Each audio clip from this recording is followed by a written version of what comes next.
talk given. So hello everyone. Today we're excited to invite Dr. Athina Papadopoulou from New York Institute of Technology to give our speech. Before the talk, let me briefly introduce her to you. So Dr. Athina is assistant professor of architecture, health, and design at New York Institute of Technology and co-director of the Remedia Lab. Her research basically focus on programmable materials environment that enhance health and well-being through sensory interaction and the development of bio-based materials for healthier environment. Athina received MSc and PhD from MIT, while she was a presidential Vergestes and Lion Hazan Fellow, and a researcher at the MIT Self-Assembly Lab and the Computational Making Group. Athina has published papers in top journals including Nature, Cognitive Science, etc., and is the inventor of several patent material technologies. So today, her talk title is Affective Matter, Programmable Wearable Materials for Health and Well-being. So Athina, over to you. Thank you so much, Jerry, for the introduction. It's exciting to be here in your series. And let me just share my presentation. All right.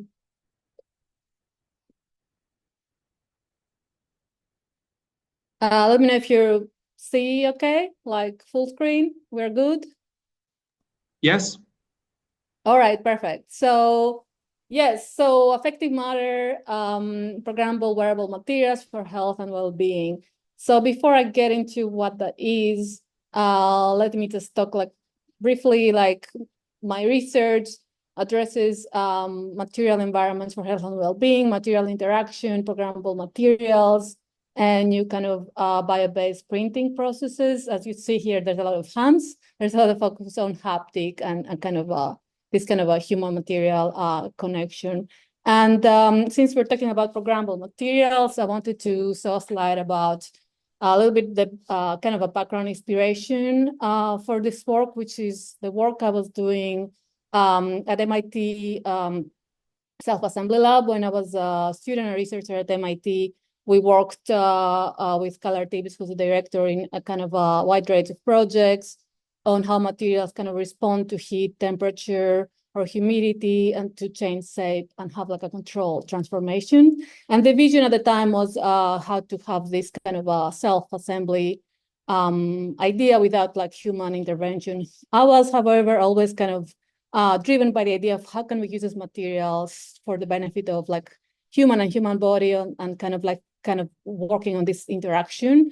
And so in this active executive project where I was leading and looking into how materials can transform uniformly in different directions through heat, I thought like, oh, maybe I can wrap it around my arm and come up with this kind of like adaptive textile. So kind of this was kind of sparked a series of like projects on garments in the lab as well. And this was maybe kind of the first spark and inspiration for my later research, which I'm going to talk right now. So this research started from my dissertation, but it's at MIT 2022 defended, but like continuing now at NYT that I'm a faculty there in different studies. So I was researching, and I'm still researching how like active matter can be a haptic material modality for emotion, self-regulation, and communication. That was the first kind of framework for this work. And I was drawn on kind of how can we actually help use materials to help kind of regulate our mood and emotions, to help in mental health distress and kind of mental health therapy and so on. in a bottom-up sensorial way. And that's because, so as this map shows, although we think of emotions often like as a kind of cognitive state and like we try to resolve them like through words, a lot of what emotions are is physiological aspects in the body. So when we're stressed, we might feel like our heart racing, we might feel sweaty, we might feel like, when we're sad, a heaviness on the chest and so on. So there's a physiological expression that's very important and might not be kind of identical from person to person, but there is this kind of bodily component. And so research on trauma and so on shows that often we're not aware of these emotions, but still they kind of express themselves as physiological aspects in the body and activate our sympathetic system, and kind of while they're like blocking to kind of coming into kind of conscious awareness. So there's something more the body has to say than the mind sometimes. And so I cannot see like my writing in there, but basically the question that arises is like, how can we program material to address physiological aspects of emotion by translating them into material haptic action for the purpose of enhancing emotion self-regulation and emotion communication. And I'm not going to address much the communication aspect here, but the whole idea was that if I'm able to kind of translate physiological aspect into kind of haptic feeling, then through this haptic modulation, maybe I can kind of change my mental state from the bottom up sensorially. And through this way, I could possibly also communicate with others and allow someone to kind of understand how I feel through actually the sensorial feeling rather than through words. So that like was the framework to be also inclusive, allow for kind of disabled individuals to be more freely expressed like that, and so on. So back to the kind of regulation, which I'm gonna focus. So so why I thought that could even work or be possible. So two aspects this method is focused on, is based on, is breathing and touch. So we know from scientific studies that breathing helps regulate our physiology. So fast breathing has been shown to activate the sympathetic system, so fight or flight response, and kind of slow breathing activate the parasympathetic system, so kind of calm us down and so on. And touch is also very important for emotional development, both in humans and animals. There have been studies, and also kind of human touch, but also somatosensory feedback. And so these two components, so like making the material haptics and correlate them to breathing, right? And there's two other aspects, ingredients, that let's say, of this method. One is coming from the background. Terry asked me like if I have an architectural view, and that's a little bit of like where I come from, is like our environments, our physical environments have a like deep impact on how we feel and our emotions. So like from ancient times, humans have been regulating their mood through kind of like hydrotherapy or like the warmth of like sunbathing and so on. And this environmental aspect is something that kind of inspired me to look into materials as environments with sensory stimulation for health. And then the other component is this idea of like interpersonal synchrony or entrainment. So humans tend to kind of synchronize the rhythms with their environment. We tend to synchronize our body movements with a bit of the music, like the newborn synchronizes their breathing and heart rate with that of the mother through the skin contact and so on. So this entrainment aspect and kind of sensory stimulation is two other elements in play. So I thought like, okay, maybe I can create a sleeve as a minimum wearable environment, and this sleeve can kind of produce haptic action, let's say haptic feedback, and through slight pressure and temperature, and kind of in a sequential manner to create this rhythmic synchronization. So this is a diagram of what like this kind of idea kind of was. And then the question is, okay, so how do I do that? And that's where kind of like my background and kind of thinking through programmable materials came in. So the first prototype was made through SAPE memory alloys. So these are SAPE memory, this is nitinol wire, and SAPE memory alloys can be pre-programmed to change, to take a specific shape when reached a certain temperature. So this is embedded within felt fabric.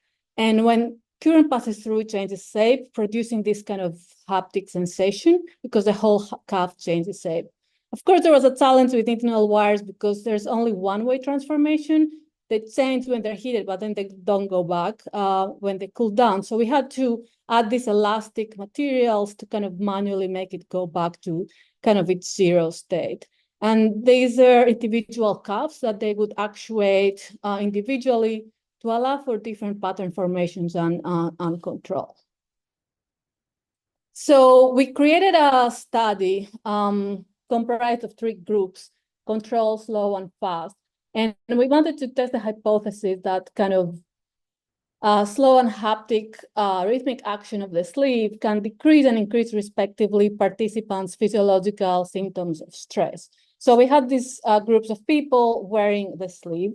The sleeve would actuate in relation to the relaxed breathing rate, and kind of in the slow group be equal to the relaxed, and the fast group be kind of 25% faster. And having them through do kind of a stress-inducing task. So you can see here, like, the participants were wearing the sleeve. They were having a breathing sensor on their chest, EDA sensor on their wrist, that's electrodermal activity, measuring the fight or flight response. And first, they had a baseline where we kind of calculated like the relaxed breathing, and then kind of gave this as an input to the sleeve. They had a practice test, and then kind of for habituation, and then they have the actual quiz to induce stress, and then surveys for qualitative questions. And we also told them that the ones with the best score get like the extra prize. And as these were MIT students, they were very motivated for this. And so so the results, and I have to say, in advance, some were not statistical significance because of a small group of participants, which were 18, but they were still aligned with our hypothesis, and shows that the fast group, the group that had the sleeve in actuating at a faster pace, had a higher breathing change from baseline than the slow group, and a higher change in a higher skin conductance, higher arousal than the slow group. And also, when they were asked if the sleeve's worth was calming, most of the people in the slow group said it was, in comparison to the fast group, that not so many thought so. And when they're asked if they would wear the sleeve in their everyday lives, then the slow group was more prone to say yes rather than the fast group. So these were like some good results we got there. But there was this kind of aspect that were not satisfying to me, which is the nitinol, the sleeve with the nitinol wire, like really was like creating this light touch. And to the extent that like some participants, while they were also focused on the quiz, didn't even realize it was kind of producing pressure. So to the point that we're even wondering if the effect is subliminal. But like there's research that shows that it's somatosensory feedback in the form of pressure that's more beneficial and kind of more impactful for calmness, and also kind of practice-based evidence in occupational therapy differentiates light touch from deep touch. Kind of thinking of the deep touch more calming and the light touch more kind of even arousing. So I wanted really to create something that promotes like this deep stimulation. And the nitinol wire wasn't really the solution for this. It didn't have enough pressure. So the idea was, so then I was thinking, okay, maybe I should make it inflatable, and I should create this kind of synchronization through kind of inflatable cuffs. So that's the idea as a diagram, right? But then I said, okay, easy. I can create like a garment with my sewing machine and put some kind of inflatable bladders. But that was kind of not a good solution. It was kind of a disaster in a way because I didn't, I mean, if you think of material mechanics, if you have a bladder that you inflate and you wrap it around your arm and you inflate it, it will tend to kind of unfold and unwrap because it want to be straight with the inflation, right? So although I was putting pressure, you didn't, through like air pressure, you didn't feel the pressure because the wearable wanted to kind of unfold. Also, there was all these crickling sounds from kind of this kind of design. So it was not really a satisfying design. And then I thought, okay, I should make it with programmable materials, and I should aim through the actuation and air pressure to make it curve around the arm. And I looked at the state of the art back then, and this is some even newer research in the field of inflatable soft robotics and actuators. And there's this principle, right, that and these are usually made of silicone or a combination with fabrics and so on, that like to make something curve inwards, you have to kind of think of it as two layers, and the outer layer can have like a greater volume. So when you inflate, the greater volume kind of like forces the inner side, which is more or less elastic, to kind of curve inwards.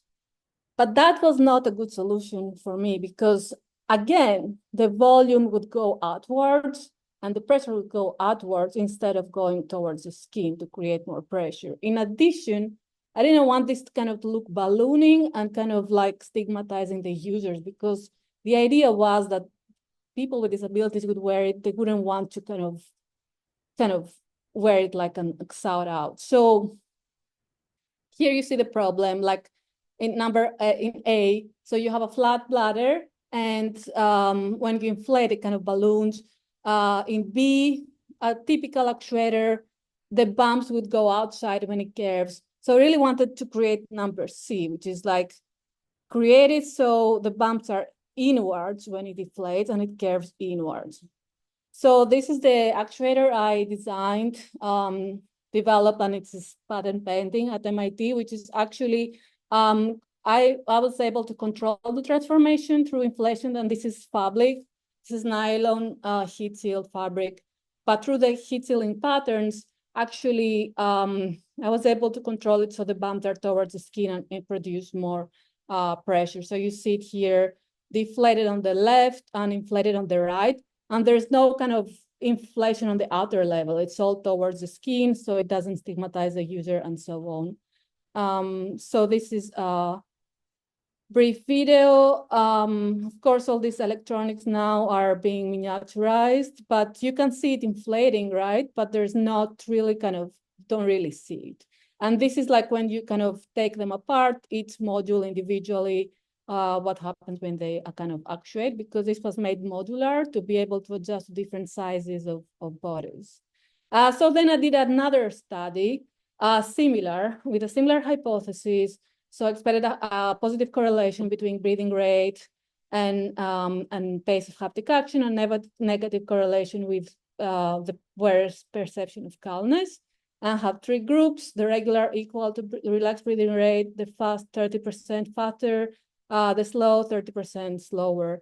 And then I had participants this time not taking a stressful quiz, so to not introduce more variables. They were just experiencing the sleep in different conditions while just sitting on a table and kind of answering questions after about how they felt. And here you see at the bottom the different kind of patterns I had participants experience with the sleep.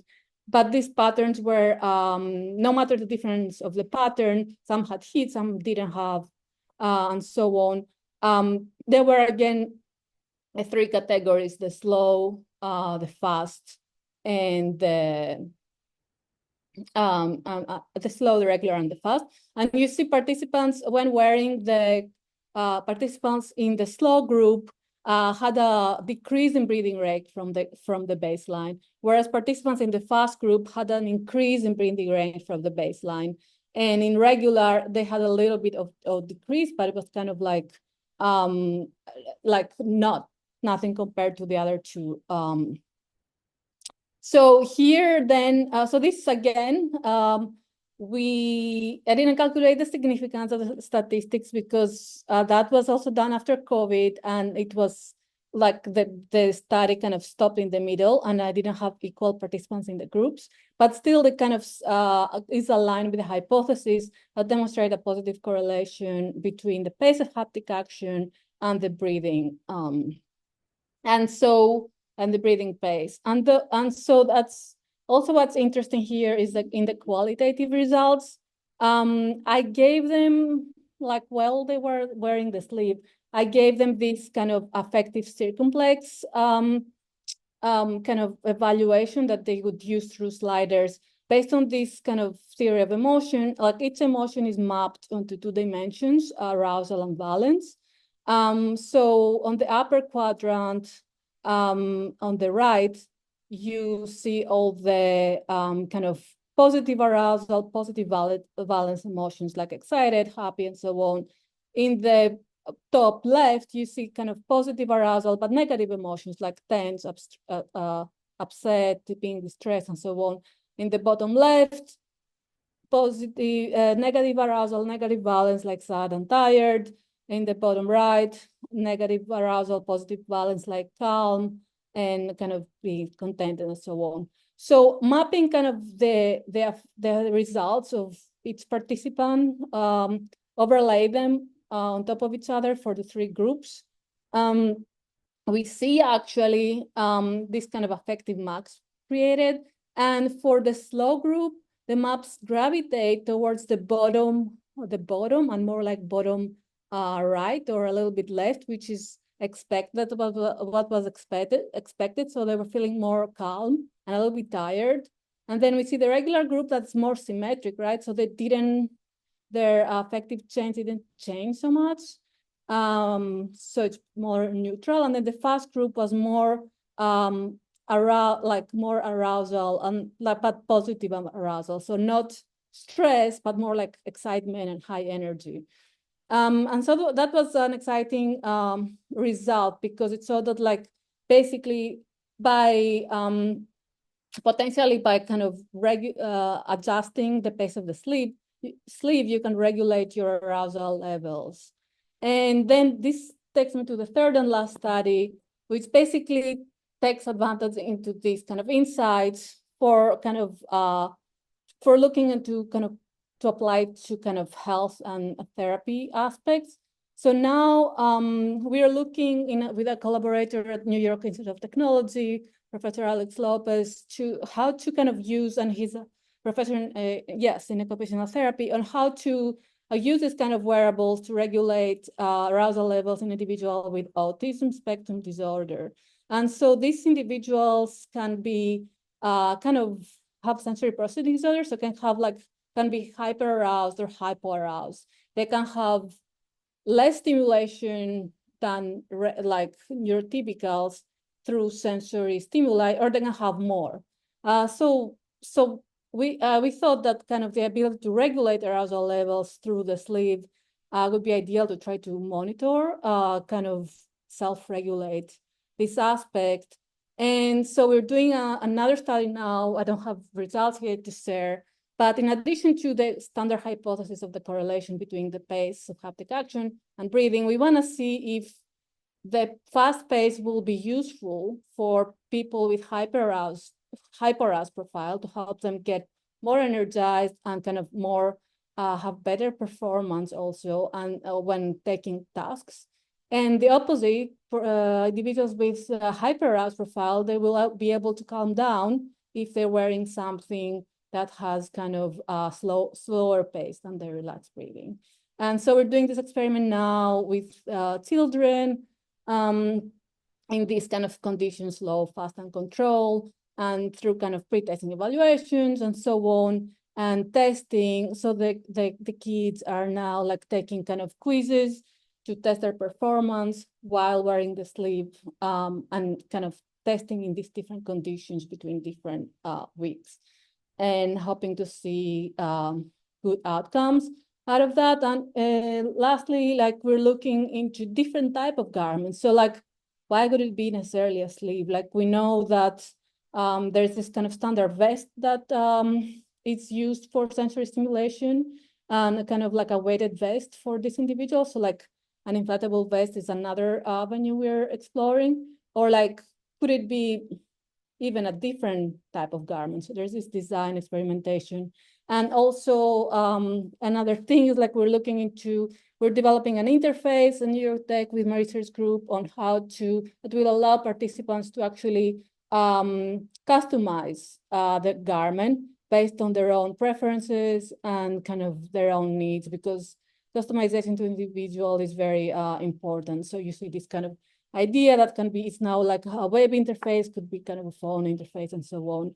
So I'm ending with this slide, which just kind of shows like a vision of a future of affective matter. Well, you'll be able to kind of design your environments, garments, and so on to kind of respond to your physiology and kind of with the purpose of kind of enhancing your health and well-being. Yeah, and I'm happy to take any questions. Thank you, Athina, for the interesting talk. Yeah, let's see if there are any questions raised from the audience.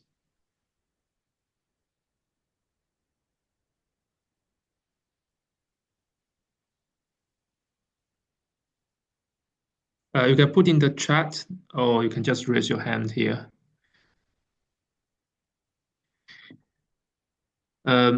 Okay, if there's no questions, let me just ask one question for you. I'm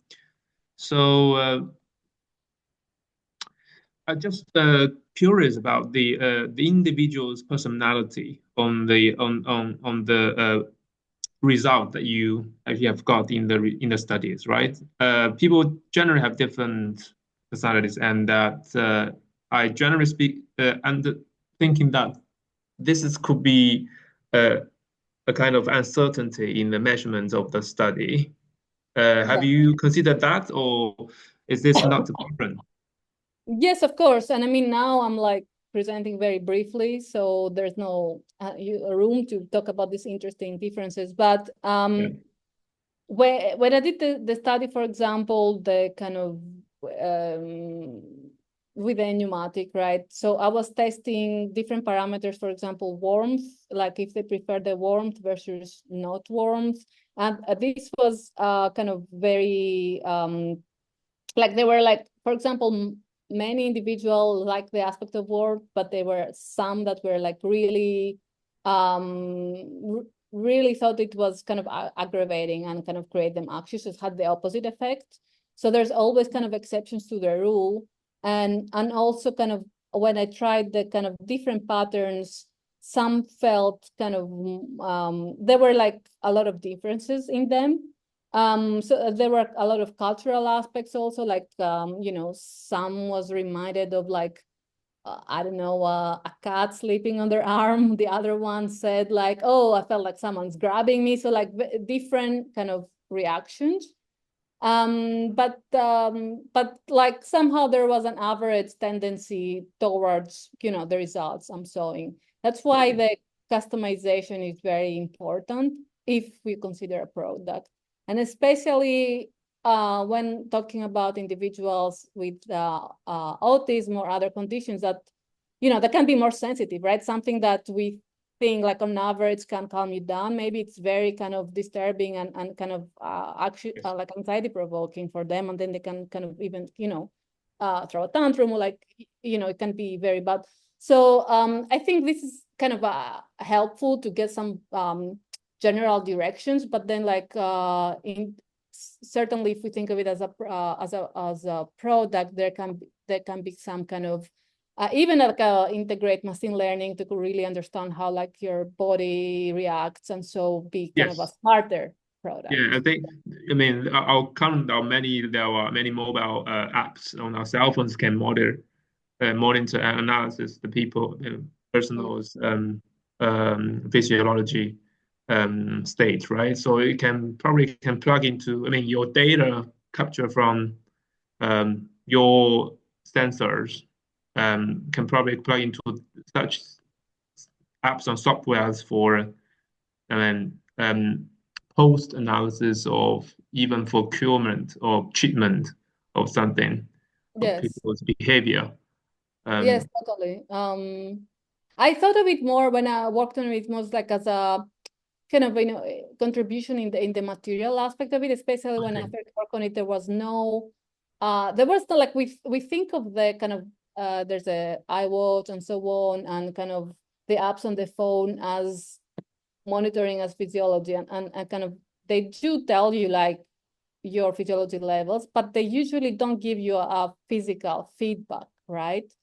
Yeah. So there, the innovation was to add this haptic element. So you're not only informed about what's happening, but But there's this also, sensory feedback as a modulation. yeah, that's the Yeah. yeah, And then now there's that's the like, show. yeah. Sorry, go on. Yeah.